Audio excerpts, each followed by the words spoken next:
Well, joining us now is the former Air Chief, Fali Major, who just retired a couple of weeks ago. And here in the studio is Deepika Dadlani Serrao, the wife of a fighter pilot, Flight Lieutenant Ronald Kevin, who was killed in a Jaguar crash in 2007. Thank you both very much for joining us. So if I can just start with you, two issues. First of all, why do we have to carry on with these MiGs? They seem to crash regularly, sir.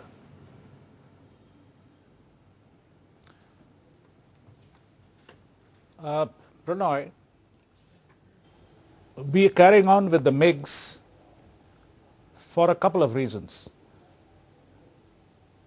Now let me go back to the oldest series of MiGs that we have, what we call the Type 77. They are of the early 60s vintage, and you'll be surprised to know that they still maintain a serviceability of over 80%. We train our rookie pilots in these aeroplanes, and one of the aircraft which you referred to today which crashed is a Type 77, an older version. What Nitin said about upgrading all the old MiGs is not correct. We upgraded only one series of MiGs which are now called the Bison, and it's a different MiG altogether today. So if I could just interrupt you on that, Nitin's point. We are told by a lot of people in the Air Force, of course off the record, that they are kind of forced to give all this upgrading and maintenance to HAL, and they don't like that, they don't have control of it. Is there a problem with HAL, and should the Air Force be allowed to choose whoever they want to give it to upgrade and provide maintenance?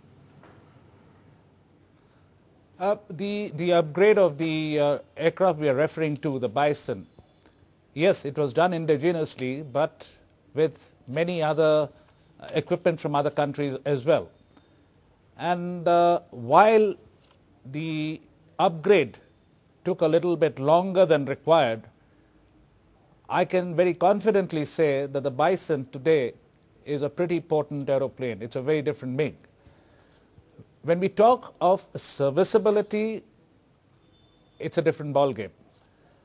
Yes, there are a few problems with serviceability because of shortage of spares, not very good product support, and for this, besides the Air Force, which basically does first line and second line servicing of the aircraft and not the overhauls and repair of various modules in the aircraft, there are other agencies responsible also.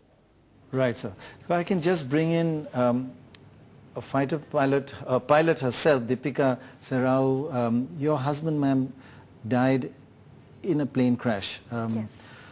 You are meant to be one of the bravest in your family, and you took it best in your family, but of course it must be a terrible, terrible thing to happen to anybody.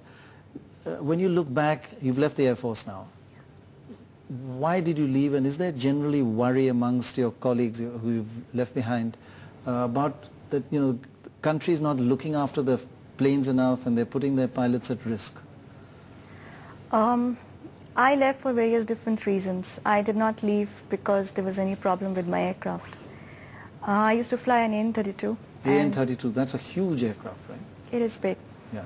And I have course-mates and colleagues who are still continuing to fly those aircrafts, and when we wear the uniform, it comes with a lot of responsibility, and we have full faith in our aircrafts because they are genuinely good. They're pretty strong and sturdy, and we do the kind of stuff which otherwise would not have been possible.